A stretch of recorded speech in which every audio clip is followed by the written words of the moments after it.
फैसलाबाद के दो बैल है, भोलू और ढोलू, पता नहीं कितने मन उनका वजन है। उनसे पूछा जा रहा है कि भोलू ढोलू खाते क्या है, तो कहते हैं बादाम खाते हैं, मक्खन खाते हैं। ये जनाब पता नहीं इनको दूध कितने किलो रोज पीते हैं, और भोलू ढोलू बेचारे से खुद नहीं चला जा रहा, लग ऐसे रहे जैसे वो खुद कह रहे हैं मेहरबानी करो हमें ज़िबा कर लो, अब तो उठा बैठा भी नहीं जा रहा। ओ खुदा के बंदो, दीन की असल हकीकत को समझो। ये तो हुजूर ने फरमाया खूबसूरत जानवर लाओ, ये किस हदीस में आया है कि उसे बादाम खिलाओ? आप लोग इंसानों को रोटी नहीं मिल रही और जानवरों को बादाम खिला रहे हो। तो खले इसके हिस्से में जो अल्लाह ने शय रखी है ना, वो चारा है, इसको चारा खिलाओ और अच्छे तरीके से पेट भर के खिलाओ।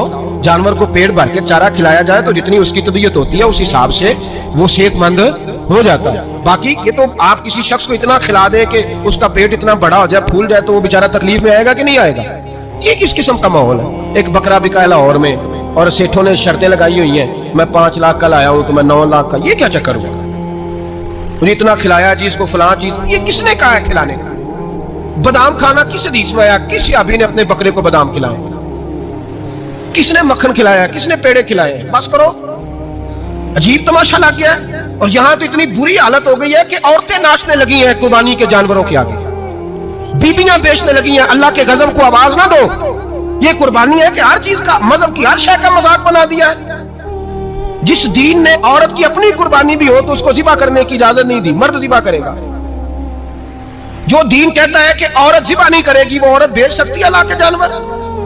जहां जिसका मैंने रमजान में भी कहा था, फिर बात दोहराता हूं, सारा साल नाचते गाते हैं और ईद का मौका आता है तो 2-4 मौलवी बिठा के वो दीन सिखाना शुरू कर देते हैं। कोई पता ही नहीं, कोई खबर ही नहीं। जिस बोतल में कल तक शराब बिक रही थी उसी में दूध पिलाओगे? जिस बर्तन में कल तक पेशाब था उसमें आज लोगों को शहद पिलाओगे? बस करो, ये मजाक नहीं, ये रसूलुल्लाह का दीन है। थोड़ी सी आंखें खोलें, शीशा ऐनक का साफ करें। ये कुर्बानी खालिस अल्लाह की रजा के लिए। आपने कुर्बानी करनी है, कुर्बानी लेनी है तो उसमें भी ज़ौक़ हो। जो है ना, बड़ा मुश्किल है, जाना पड़ेगा, पैसे लगेंगे, क्या आपने उससे कमाया, क्या आपने कुर्बानी दी, उसका एक जायका ले, मतलब शौक पैदा करें, खुद चल के जाएं। मैं खुद जाता हूं जानवर देखने के लिए, एक मेरा ज़ौक़ है। ना हम कुछ करेंगे, ना हमें कोई तरीका आता है रेट करने का, लेकिन ये कि आपका ज़ौक़ तो सलामत हो ना, कि कुर्बानी करनी है। वो बोझल बोझल कदमों के साथ उसका कोई मजा नहीं। अच्छे ज़ौक़ के साथ कुर्बानी करें।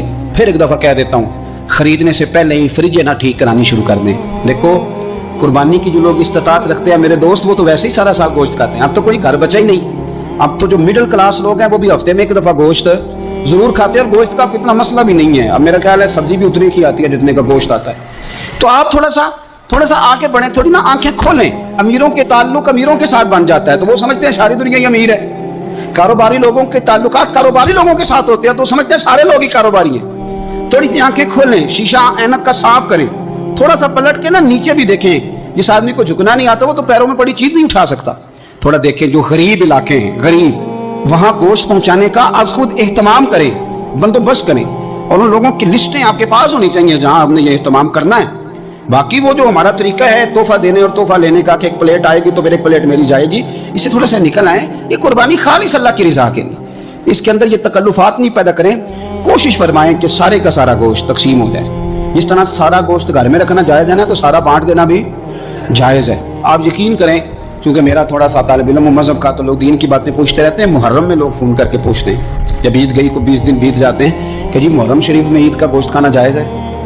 मैं कहना अगले मुहर्रम तक भी जायज़ है। तुसी संभालो इनू अच्छे तरीके नाल, अगले मुहर्रम तक भी आप खाएं। लेकिन क्या किसी ने कहा था कि बाद में बकरे नहीं मिलेंगे? गायें सिर्फ यही है, इसके बाद गोश्त नहीं मिलेगा। खूबसूरत करके, अच्छे तरीके से, ज़ौक़ के साथ। और एक बात और कह दूं, कुर्बानी वाजिब है, नमाज फ़र्ज़ है। तो कुर्बानी का बहुत ज़्यादा ध्यान रखने वाला अगर नमाजी ना हो तो इसका मतलब है उसने कोई कमाल काम। इसलिए हज़रत बाबा बुल्ले शाह साहब ने कहा था कि तुसी नफ्स ते छुरी फेरदे नहीं, बस दुंबे कीती जाते हो। फर्ज भुलाई बैठे हो ते नफला नीति जाते हो, और दसो ते सही बुल्ले शाह नू एक की जाते हो। दीन के मामले में भोले होते हैं। बेटा बद मज़हब के पास जा रहा है तो उस वक्त हम भोले भाले हैं, कोई अर्ज नहीं। लेकिन अगर वो अपनी पसंद की शादी करे, हमें क्रॉस करके, फिर साथी हम तेज हो जाते हैं। तो हजरत इब्राहिम ने जब दीन के लिए निकले तो जद्दोजहद की, घर के अंदर भी घर के बाहर भी। आपके वालिद का नाम तारक है, वो तौहीद परस्त थे, ईमानदार थे, परहेजगार थे। आपके चचा का नाम आजर है, वो बुत परस्त थे, बुत बेचा करते थे।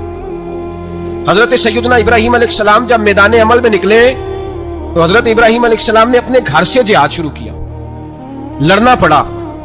घर के उसूलों से चचा ने जो रिवाज बनाए हुए थे उस रिवाज से टकराए। फरमाया मैं अपने घर के अंदर ये बुत परस्ती नहीं होने दूंगा। चचा को एक दफा नहीं बार बार 100 दफा समझाया।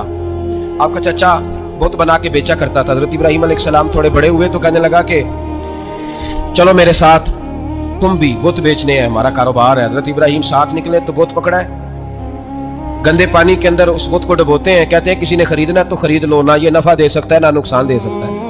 जो अपना आप नहीं बचा सकता तुम्हें क्या बचाएगा, खरीदना है तो खरीद लो। चचा कहने लगा तू कारोबार चमका रहा है कि तबाह कर रहा है। घर में बड़े मामलात खराब हुए, झगड़े हुए, लेकिन हजरत इब्राहिम अलैहिस्सलाम एक मिनट के लिए भी अपने घर के अंदर भी कंप्रोमाइज करने को तैयार है।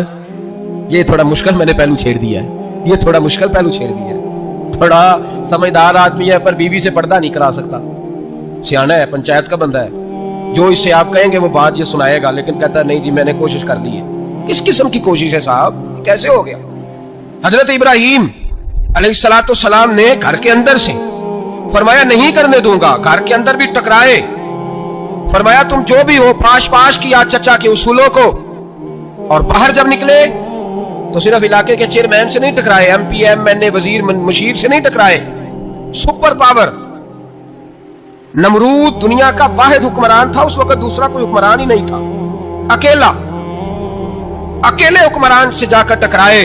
कोई साथ फौज नहीं थी, कोई साथ उनके ताकत बज़ाहिर दुनियादारी की कोई नहीं थी, पर हजरत इब्राहिम जाकर टकराए। और मेरे रसूल पाक सल्लल्लाहु अलैहि वसल्लम ने सनद बयान की, फरमाया अफदलुल जिहाद कलीमतुल हक इंद सुल्तानिल जाबिर। फरमाया सबसे अफजल जिहाद ये है कि तू जालिम बादशाह के सामने खड़े होकर हक बात बयान कर ले, ये सबसे बड़ा जिहाद है। ये सबसे अफदलुल जिहाद है कलीमतुल हक इंद सुल्तानिल जाबिर, सबसे बड़ा जिहाद। हजरत इब्राहिम खड़े हो गए, सुपर पावर से टकराए। यहां हम लोग हिकमतों का शिकार है, देखेंगे करेंगे सोचेंगे, और मौलवी साहब को वैसे कहते हैं आप परहेज करें सियासी बातों से। भाई अल्लाह के हर नबी ने जाके वक्त के जालिम हुक्मरान को लताड़ा है, ललकारा है, ये तो मिशन अंबिया है। हजरत सैयदना इब्राहिम अलैहिस्सलाम ने उसको जाके कहा कि तू झूठ बोलता है, तू झूठा है, तू खुदाई का दावा करता है, तू बहुत बड़ा जालिम है। और कुरान मजीद ने इस सारी बात को बयान फरमाया। हजरत इब्राहिम अलैहिस्सलाम से कहने लगा मैं रब हूं, तो आपने फरमाया मेरा रब तो वो है जो जिंदा करता और मारता है। तो फिर आप हक बात बयान करेंगे तो अल्लाह मारेगा कि बंदा मारेगा? कुछ भी नहीं होता, क्योंकि जिंदगी मौत किसके हाथ में है? अल्लाह के हाथ में। जिंदगी मौत अल्लाह, कुछ भी नहीं होता। इंसान सही सिमत का तयन करे और सही सही चले। हजरत अली शेर खुदा से किसी ने कहा था कि आपके बड़ी दुश्मनी है, कोई मुहाफिज रख ले।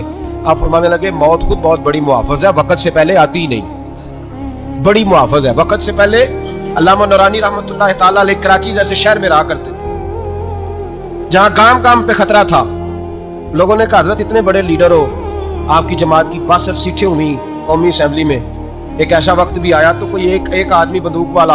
आप फरमाने लगे मुझे जरूरत ही नहीं, इसलिए कि जिस खुदा रसूल के लिए मैं निकला हूं वो खुद ही हिफाजत करने वाले हैं, जरूरत नहीं इन चीजों। तो भाई हजरत इब्राहिम टकराए, और आपका अंदाज क्या है? जाके कहा कि तू नहीं, खुदा वो है जो जिंदा करता। और उसने एक बेवकूफों जैसी दलील दी। एक आदमी को कल फांसी देनी थी तो उसको बुलाया, कहने लगा तुझे कब फांसी है? उसने कहा कल। कहने लगा जा तुझे आजाद किया, जिंदगी दी, उसको छुट्टी दे दी। एक आम आदमी बेचारा बैठा था, उसको पकड़ के ना कहने लगा इसकी गर्दन उड़ा दो। कहने लगा देख लो मैं भी जिंदा करता और मारता हूं, वो जो कल मरने वाला था मैंने जिंदा कर दिया है, और जिसको पता ही नहीं था कि मैंने मरना है उसे पकड़ के मैंने मार दिया है। ये बेवकूफों जैसी दलील है। हजरत सैयदना इब्राहिम अलैहिस्सलाम चाहते तो उसी वक्त दलील तोड़ देते कि तू क्या बेवकूफों जैसी बात कर रहा है, अगर तू जिंदगी देता है तो मरे हुए में जान डाल के दे जिसको तूने मारा है। लेकिन हजरत इब्राहिम ने देखा कि बेवकूफ है, बेवकूफों से बहस नहीं होती, दलील बदल ली जाती है, उनकी अकल के मुताबिक बात की जाती है। हजरत इब्राहिम फरमाने लगे मेरा रब वो है जो सूरज मशरिक से निकालता है और मगरिब में गुरूब करता है। तू अगर रब है तो तू मगरिब से निकाल के मशरिक में गुरूब कर। फबुहित अल्लज़ी कफर, काफिर लाजवाब हो गया, उसके पास इस चीज का कोई जवाब नहीं था। अल्लामा इस्माइल हकी ने खूबसूरत फिक्रा लिखा है, खूबसूरत जान डाल दी एक जुमला कह के। हजरत सैयदना अल्लामा इस्माइल हकी रहमतुल्लाह अलैह फरमाने लगे चूंकि नमरूद बेवकूफों जैसी बातें कर रहा था, अगर वो ये कह देता ना कि मैं सूरज को निकालता हूं मशरिक से, मैं गुरूब करता हूं माज़अल्लाह मगरिब में मैं निकालता हूं, तो आप अपने रब से कहिए कि वो मगरिब से निकाल के मशरिक में गुरूब करे। अल्लामा इस्माइल हकी फरमाते हैं रब करीम की आवाज़ कुदरत थी, मालिक हजरत इब्राहिम अलैहिस्सलाम के इस, अगर वो कह देता और हजरत इब्राहिम दुआ कर देते तो रब करीम ने फरिश्तों को तैयार बिठाया हुआ था, فرمایا اگر یہ کہہ دے میرے خلیل سے کہ سورج مغرب سے نکال کے مشرق میں غروب کرنا ہے تو تیار رہنا، جس طرح خلیل کہیں گے ویسے ہی کر دیں گے۔ واتخذ اللہ ابراہیم خلیلا، ابراہیم ہمارا دوست جو ہوا، جیسے کہے گا ویسے کر دیں گے۔ حضرت سیدنا ابراہیم علیہ السلام کی باتوں کا جب جواب نہ دے سکا، دلیل نہیں بندہ دیتا، پھر لڑائی کرتا ہے، پھر جھوٹے موٹے اعتراض کرتا ہے۔ دلیل ختم ہوتی ہے تو لوگ ذاتیات پہ اترتے ہیں، کہتے ہیں یہ کھانستا صحیح نہیں، دیکھتا صحیح نہیں۔ دلیل ختم، اب ذاتیات پہ اترے، کہنے لگے مجھے پتہ چلا ہے کہ یہ فلانی جگہ گیا تھا تو وہاں جا کے اس نے اس طرح کیا۔ پھر لوگ ذاتیات پہ اترتے ہیں، جب دلیل کا جواب دلیل سے نہیں دے پاتے پھر ذاتیات پر اتر کر حملے کرتے ہیں۔ حضرت ابراہیم کے دلائل کا جواب نمرود نہ دے سکا تو کہنے لگا کہ اس کو آگ میں ڈال دو۔ قوم گئی ہوئی تھی ساری، آپ نے بات سنی ہوئی ہے، میں نے صرف اشارہ دینا ہے، میلے پہ حضرت سیدنا ابراہیم علیہ السلام نے سارے بت توڑ دیے، کلاڑا بڑے بت کی گردن پہ رکھا، واپس آئے، کہنے لگے بت کس نے توڑے ہیں؟ تو فرمایا اس سے پوچھو جس کی گردن پہ کلاڑا ہے۔ کہنے لگے یہ تو بول ہی نہیں سکتا، تو فرمانے لگے بڑے بیوقوف ہو جو بولتا ہی نہیں، سنتا ہی نہیں، اپنا آپ نہیں بچا سکتا، اس کی پوجا کرتے ہو؟ کہنے لگے پکڑو دلیلیں ختم ہو گئی، اس کو آگ میں ڈالو۔ بہت بڑی حویلی 45 فٹ مربع پہ مشتمل ایک حویلی بنائی گئی اور 45 فٹ اونچی۔ مختلف روایات، علامہ اسماعیل لکی کہتے ہیں کہ 3 مہینے تک نمرود نے کہا کہ اس کے اندر لکڑیاں ڈالو۔ لوگ پوچھنے لگے کتنی دنیا جلانی ہے؟ کہنے لگا بندہ تو ایک جلانا ہے، پر بندہ بڑا تگڑا ہے، ایک بندہ۔ 3 مہینے لکڑیاں ڈالی گئی، اور لوگوں کی جو تہمات ہوتی ہیں نا وہ بڑی عجیب ہوتی ہیں۔ تہمات میں نے بڑی تفصیل سے رمضان المبارک میں گفتگو کی تھی، بدشگونی تہمات لوگ لیتے ہیں، اس وقت بھی لوگ تہمات کا شکار ہو گئے، عقیدہ بگڑ جاتا ہے تو وہ عجیب و غریب باتیں کرنے لگتا ہے، تہمات کا شکار ہو گئے۔ بیبیاں نظر مانتی، میں بیمار ہوں اگر صحیح ہو گئی تو اتنے میں لکڑی دوں گی حضرت ابراہیم کی آگ جلانے کے لیے۔ ایک عورت لے کے جا رہی ہے لکڑیاں، تو ایک نیک دل آدمی نے اس سے پوچھا کہاں جا رہی ہو؟ کہنے لگی میں نے منت مانی تھی تو حضرت ابراہیم علیہ الصلوۃ والسلام کو معاذ اللہ جلانے کے لیے لکڑیاں لے کے جا رہی ہوں۔ تو وہ رب کریم کے بندے کہنے لگے تو ڈھونڈتی رہے گی، تجھے وہ جگہ ملے گی نہیں۔ وہ بی بی کئی مہینے گھومتی رہی، جگہ ہی نہیں ملی جہاں لکڑیاں ڈالنی، ماری گئی۔ تہمات کا شکار ہوئے بہت سارے، تہمات کا۔ بھائی تہمات دین کے اندر منع ہے، تہمات دین میں کوئی نظر ماننا، کوئی کسی بزرگ کے مزار پہ جا کے سالے ثواب کے لیے کوئی چیز ماننا، یہ تو درست ہوا، لیکن غیر شرعی نظریں مان لینا کہ میں آ کے گرد چکر لگاؤں گا، میں جناب وہاں جا کے یہ والا تماشا کروں گا، میں دھاگا باندھوں گا، میں رسا کاٹوں گا، میں وہاں گندے ہو سے پانی پیوں گا، ان کی شریعت اجازت، یہ تہمات ہے، بدشگونی ہے، دین میں ان کی کوئی گنجائش۔ آپ نظر ماننے سے پہلے بھی کسی عالم سے رابطہ کریں کہ میں منت مانگنے لگا ہوں تو کیسے ماننی چاہیے، اس کا طریقہ پوچھیں، ایسے ہی غلط چیز کی منت تھوڑی مان لی جائے گی۔ بہرحال آمدہ امبر سے مطلب حضرت ابراہیم کے لیے آگ جلائی گئی، 45 فٹ اونچی آگ ہے، پرندہ بھی اوپر سے گزرتا ہے تو نیچے گر جاتا ہے جل کے، اتنے دن لگا کے آگ جلائی گئی۔ اب حضرت ابراہیم کو جلایا جانے لگا ہے۔ یہاں تو موجیں ہے نا، جو کسی ادارے کا سربراہ ہے اس کے لیے موج ہے، کسی جگہ آفیسر بن گیا تو موج ہے، پیر صاحب کے لیے موج ہے، علامہ صاحب کے لیے موج ہے، خطیب صاحب کے لیے موج ہے۔ جلنا کس کو پڑتا ہے؟ والی کوئی نہیں رہا اللہ ماشاءاللہ، وہ لوگ گزر گئے جو تکلیفیں سہ کے کام کرتے تھے، گزر گیا زمانہ۔ حضرت سیدنا ابراہیم علیہ السلام کو جلایا جانے لگا ہے تو اب اتنی بڑی آگ ہے تو ڈالے کیسے؟ شیطان نے تجویز دی کہ منجنیق بناؤ، منجنیق، بڑے بڑے بانس باندھ کے ان کے نیچے رسا باندھو، وہ جس طرح جھولنے کے لیے جھولا بنایا جاتا ہے اس طرح ایک منجنیق پرانے زمانے میں اس میں پتھر رکھ کے پھینکے جاتے تھے دشمنوں پہ، وہ منجنیق بنائی گئی کہ دور سے حضرت ابراہیم کو پھینکیں گے، ہاتھ حضرت ابراہیم کے باندھ دیے، پاؤں مبارک باندھ دیے، پوری زمین پہ ایک نام لینے والا خدا کا، اور اس کو آج رسیوں میں جکڑا ہوا ہے۔ جب پھینکا جانے لگا نا آگ میں، حوریں رونے لگی، فرشتے تڑپنے لگے، اے اللہ یہ کیا ہونے لگا ہے؟ ایک تیرا خلیل اور وہ بھی آگ میں۔ فرمایا جاؤ جا کے اس سے کہو اگر تمہاری مدد لیتا ہے تو اسے بچاؤ۔ ہوا کا فرشتہ آیا، کہا ابراہیم اگر تو کہے، او بھائی ان چیزوں کو کہانی سمجھ کے نہ سنا کرے، یہ داستان نہیں، یہ وہ طریقے ہیں جو ہمارے رسول نے ہمیں اپنانے کا حکم ارشاد فرمایا ہے، جو عقیدے، یہ وہ نظریات ہیں جو ہمیں اوڑھنے کو کہا گیا، اپنے رب کریم کی رضا پہ راضی رہنے کے یہ وہ خوبصورت مواقع ہیں صوفیاء نے جن کو بنا کر سمجھا کر ہم تک پہنچایا ہے۔ یہ ہے اہل طریقت کی باتیں، وہ کہتے ہیں یار جس حال میں رکھے راضی رہنا ہے۔ حضرت ابراہیم علیہ السلام کو پھینکا جا رہا ہے، فرشتہ آیا، اے اللہ کے خلیل اگر حکم دو تو اتنی ہوا چلاؤں کہ نمرودی جل جائے سارے، آگ ان پہ پھینک دی جائے۔ آپ نے فرمایا تو جا، تجھ سے مجھے کوئی کام نہیں، थोड़ी देर के बाद पानी का फरिश्ता आया, कहा हुजूर इतनी बारिश बरसाऊंगा कि आग बुझ जाएगी। फरमाया तू जा, तुझसे कोई काम नहीं। अब जब मंजनीक में रख दिए गए, आग में जाने का लम्हा है, तैयारी है, हजरत जिब्रील अमीन हाजिर खिदमत हुए। कहा इब्राहिम कोई हाजत? फरमाया तुझसे कोई नहीं। कहा चलो मुझसे नहीं तो रब करीम से ही बात कर लो, मुझे पता है मैं छोटा हूं, आप मुझसे मदद क्यों लोगे, रब करीम से ही बात कर ले। तो हजरत इब्राहिम कहने लगे जिब्रील ये बता, रब को नहीं पता उसका खलील किस हाल में है? उसे नहीं पता मैं किस हाल में हूं, मेरे हाथ बंधे हैं, पैर बंधे हैं आग में, उसे नहीं पता? बताया तो उससे जाता है जिससे खबर ना हो। तो अगर उसे पता है, अगर वो जलाने पे राजी है तो मैं भी जलने को तैयार हूं, मैं तैयार हूं, मैं तैयार हूं। उसे कहो ठीक है। हजरत सैयदना इब्राहिम अलैहिस्सलाम को मंजनीक में डाल के जो फेंका आग में, या नारुकूनी बरदम व सलामन अला इब्राहिम, अल्लाह ने फरमाया ए आग मेरे इब्राहिम पे ठंडी भी हो जा और सलामती वाली भी हो जा। हजरत इब्राहिम को दो फरिश्तों ने बिठा दिया जमीन पे, फूल खिले हैं, कौंपलें महक रही हैं, कलियां खुशबू दे रही हैं। हजरत इब्राहिम ने सर सजदे में रख दिया,